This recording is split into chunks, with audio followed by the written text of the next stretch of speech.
안녕하세요. 정형외과 전문의, 재활외과 전문의 바른세상병원 서동원 원장입니다. 무릎 인공관절 수술은 제가 다른 영상에서도 말씀드렸다시피 수많은 퇴행성 척추관절 수술 중 가장 결과가 좋은 수술에 속합니다. 하지만 무릎 인공관절 수술도 큰 수술이다 보니까 당연히 부작용이 있을 수밖에 없는데요. 그래서 오늘 영상에서는 무릎 인공관절 수술을 할 때 가장 중요한 부작용들에 대해 말씀을 드리고, 환자의 입장에서 이 부작용을 조금이라도 줄일 수 있는 방법이 있다면 그게 뭔지 설명을 드려보려 합니다. 첫 번째 부작용은 감염입니다. 감염은 수술 환자 중 0.2에서 2% 정도의 환자에게서 나타나고 있다고 알려져 있는데요. 감염은 가장 심각한 부작용 중 하나이고, 보통 감염이 일어나면 재수술을 하는 경우가 많습니다. 이때 감염으로 인해 재수술을 하게 되면 수술 자체도 훨씬 까다롭고 수술 범위와 손상도 커지고 첫 수술보다 결과가 좋기 힘듭니다. 그래서 애초부터 감염을 피하는 게 정말 중요한데요. 하지만 수술 중 생기는 감염 문제는 의사 혼자 청결하게 소독을 잘하고 꼼꼼하게 수술을 한다고 해서 해결되는 문제가 아닙니다. 여러분, 어떤 의사가 환자를 감염시키고 싶겠습니까? 당연히 청결하게 하고 꼼꼼하게 소독도 하고, 요즘 대부분 의사들은 우주복 같은 수술복을 입고 수술을 합니다. 그럼에도 불구하고 왜 감염이 일어날까요? 아무리 의사 개인이 청결하고 꼼꼼하게 한다고 하더라도 수술실 자체가 멸균 환경으로 지어진 게 아니라면 감염 문제가 발생할 수 있습니다. 수술을 멸균 환경에서 진행하는 것이 의사가 소독을 꼼꼼하게 하는 것만큼 중요합니다. 예를 들어 헤파 필터를 통해 수술실 내부 공기를 최대한 무균 상태로 만들고, 외부 공기가 수술실로 들어오지 않도록 해줘야 하고요. 또 시간당 15회 이상 환기가 되어야 합니다. 그리고 수술과 관련된 시설의 멸균 공간과 오염 공간이 분리되어 있어야 하고, 수술실 벽이 멸균 내장재로 되어 있어야 합니다. 그리고 그걸 운영하는 사람들이 체계적인 교육을 받아야 하는데요.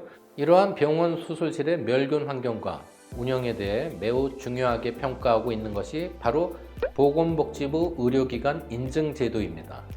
그런데 보건복지부 의료기관 인증을 받으려면 시설적으로 많은 투자를 해야 합니다. 그래서 모든 수술병원이 다 인증을 받고 있지는 못합니다.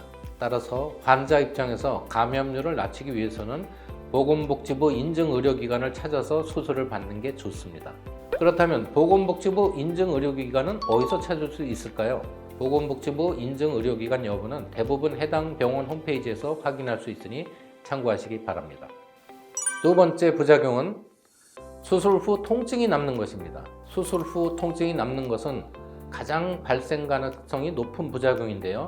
일반적으로 수술 후 3에서 40%의 환자에게서는 수술 후에는 어느 정도 통증이 남는다고 알려져 있습니다. 물론 이러한 수술 후 통증은 무릎 관절염 말기의 환자분들이 인공관절 수술 전에 느끼던 통증과는 대부분 비교할 수 없을 정도로 약합니다. 그래도 안 아프려고 수술을 한 건데 막상 수술을 하고 난 후에도 통증이 남아있으면 환자의 입장에서는 불편하겠죠. 자, 그런데 여러분, 이러한 수술 후 통증 중에 많은 부분은 수술 집도의 실력이나 기술의 숙련도에 따라 달라지는 경우가 많습니다.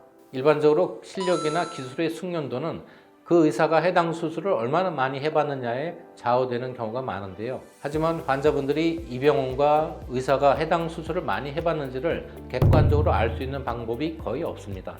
이때 여러분들이 해당 병원의 진료의 양에 대해 객관적으로 참고할 만한 게 바로 보건복지부 지정 관절 전문 병원 제도입니다. 보건복지부 지정 관절 전문 병원은 굉장히 많은 양의 수술을 해야 선정될 수 있습니다. 또한 보건복지부 지정 관절 전문 병원은 의료의 양뿐만 아니라 질도 평가합니다.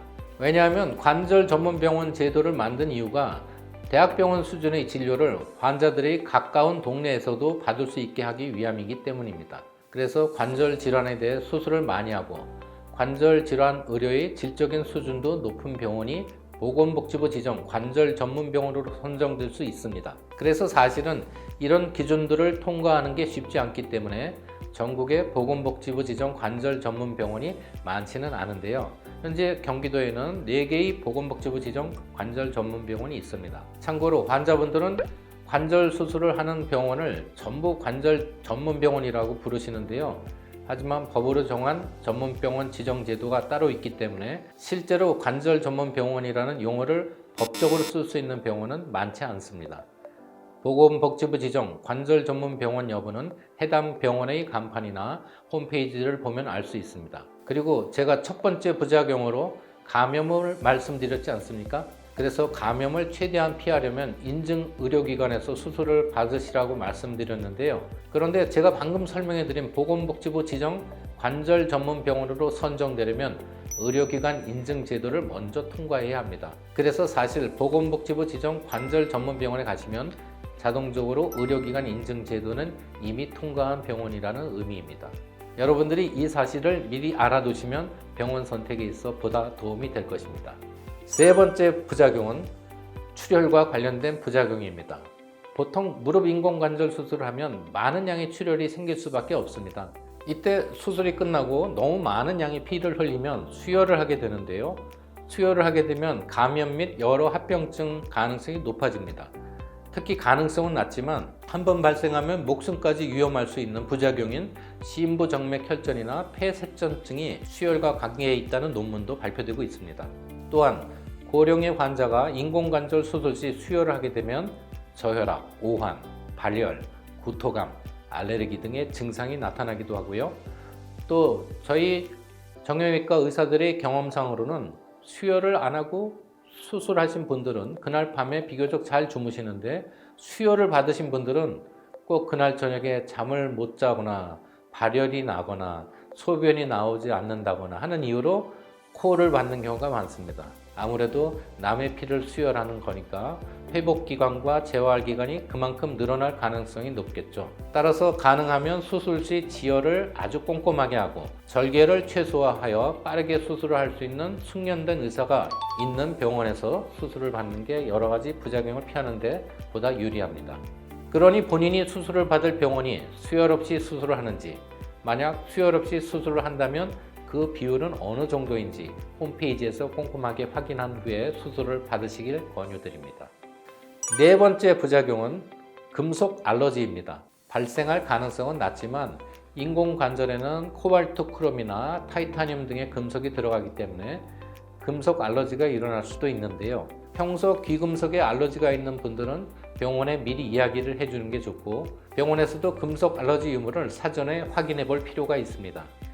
이러한 금속 알러지 테스트를 진행하지 않고 수술을 했다가 만약 금속 알러지가 발생하면 재수술을 해야 하기 때문에 꼭 수술 전에 금속 알러지가 있는지 먼저 확인해 보셔야 합니다. 금속 알러지를 확인하는 방법에 대해 간단하게 설명을 드리자면 금속 알러지가 의심된다면 수술 전에 손목에 금속 알러지 테스트 기구를 채워놓고 알러지 반응이 나타나는지 지켜보는 것인데요. 만약 금속 알러지가 있다는 것이 판단되면 세라믹 코팅 등을 한 인공관절을 써서 알러지가 발생하지 않도록 조치를 취한 후 수술을 합니다. 이렇듯 금속 알러지는 병원에서 수술 전에 꼼꼼하게 확인을 한다면 충분히 피할 수 있으므로 꼭 사전에 금속 알러지 테스트를 진행하는 병원에서 수술을 받으시기 바랍니다.